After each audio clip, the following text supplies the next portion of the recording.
नमस्कार प्यारे बच्चों, मेरे YouTube चैनल सबल एजुकेशन में आप सभी का स्वागत है।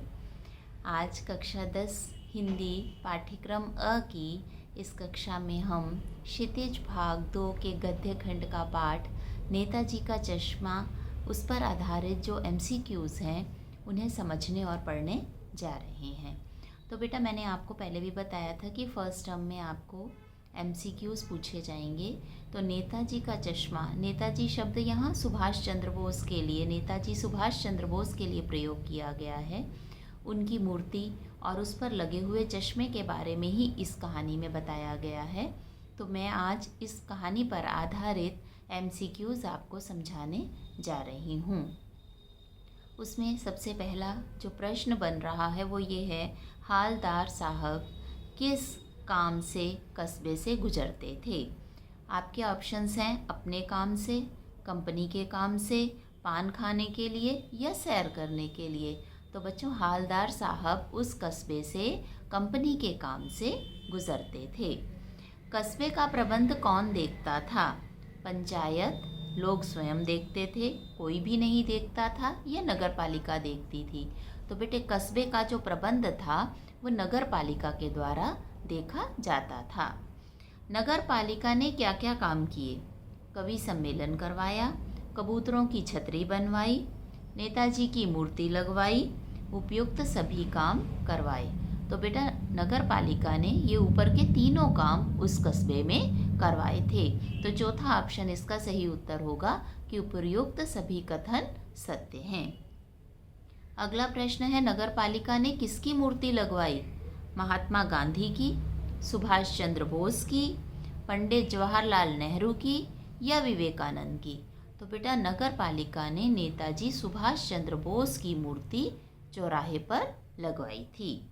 मूर्ति कहाँ लगवाई गई? देखो, ये भी प्रश्न आ गया एक। चौराहे पर, शहर के अंत में, गली में या बगीचे में? तो बच्चों, आपको पता होना चाहिए कि मूर्ति कस्बे के चौराहे पर लगवाई गई थी। अगला प्रश्न है, मूर्ति किस चीज़ की बनी थी? सामान्य पत्थर की, संगमरमर की, लोहे की या पीतल की? तो मूर्ति जो है वो संगमरमर की बनी हुई थी। इस प्रकार की मूर्ति को क्या कहा जाता है? आपके ऑप्शन है बस्ट, कटआउट, पूर्ण या अपूर्ण। तो इस तरह की मूर्ति को बस्ट कहा जाता है। मूर्ति में क्या कमी रह गई थी? टोपी नहीं पहनाई गई थी, चश्मा नहीं लगाया गया था, छड़ी नहीं पकड़ाई गई थी, या मूर्ति में कोई चमक ही नहीं थी? तो क्या कमी थी बच्चों? मूर्ति को चश्मा नहीं पहनाया गया था, चश्मे की उस मूर्ति में कमी थी। चश्मे का फ्रेम कैसा था? काला, ख चौड़ा, ग चौड़ा और काला, घ सामान्य। तो मूर्ति पर जो चश्मा ऊपर से लगा दिया गया था उसका फ्रेम जो था वो काले रंग का था और चौड़ा था। तो जो ऑप्शन है चौड़ा और काला वो सही है। हालदार साहब चौराहे पर क्यों रुके? पान खाने के लिए, मूर्ति देखने के लिए, खरीदारी करने के लिए या घूमने के लिए? तो हालदार साहब पान खाने के लिए चौराहे पर रुकते थे। हालदार साहब को क्या अच्छा नहीं लगता था? इसके ऑप्शंस हैं पान वाला, वह जगह अच्छी नहीं लगती थी, देशभक्त का मजाक उड़ाना अच्छा नहीं लगता था, या सब्जी वाला अच्छा नहीं लगता था? तो हालदार साहब को देशभक्त का मजाक उड़ाना बिल्कुल पसंद नहीं था। वास्तविक शब्द में कौन सा प्रत्यय है? अब बच्चों, यहाँ पर वास्तविक शब्द में आपको प्रत्यय बताना है और आपको ऑप्शन दिए गए हैं, विक प्रत्यय है, क प्रत्यय है, इक प्रत्यय है या वास्तव प्रत्यय है? तो बेटे, यहाँ पर इक प्रत्यय है। वास्तविक प्रत्यय वो होते हैं जो शब्दों के अंत में जुड़कर उनके अर्थ को बदलते हैं। तो यहाँ आप उच्चारण से ही सुन रहे हैं, वास्तव शब्द में इक प्रत्यय लगकर वास्तविक शब्द बना है।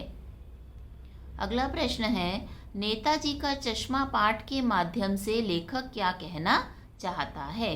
क्या कहना चाहता है? ऑप्शंस हैं, देशभक्तों का मजाक उड़ाना चाहिए, देशभक्तों का सम्मान करना चाहिए, देशभक्तों पर व्यंग करना चाहिए या देशभक्तों को चश्मा पहनाना चाहिए? तो बेटा इसका उत्तर है देशभक्तों का सम्मान करना चाहिए।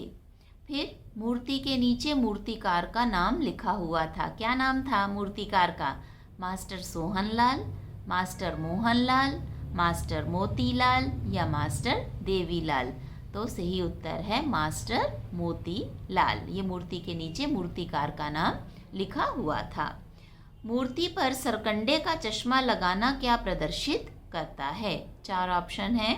नई पीढ़ी के मन में देशभक्ति की भावना है, वे देशभक्तों का सम्मान नहीं करते, वे मूर्ति को तोड़ रहे थे, उन्होंने मूर्ति का अपमान किया था। तो सही उत्तर है कि नई पीढ़ी के मन में भी देशभक्ति की भावना विद्यमान है। यद्यपि उनके पास चश्मा नहीं था, फिर भी उन बच्चों ने सरकंडे का चश्मा बनाकर नेताजी की मूर्ति को पहना दिया था। अब अगला प्रश्न है, वो लंगड़ा क्या जाएगा फौज में, पागल है पागल? किसने कहा था? गांव वालों ने कहा था, पान वाले ने कहा था, हालदार साहब ने कहा था या बच्चों ने कहा था?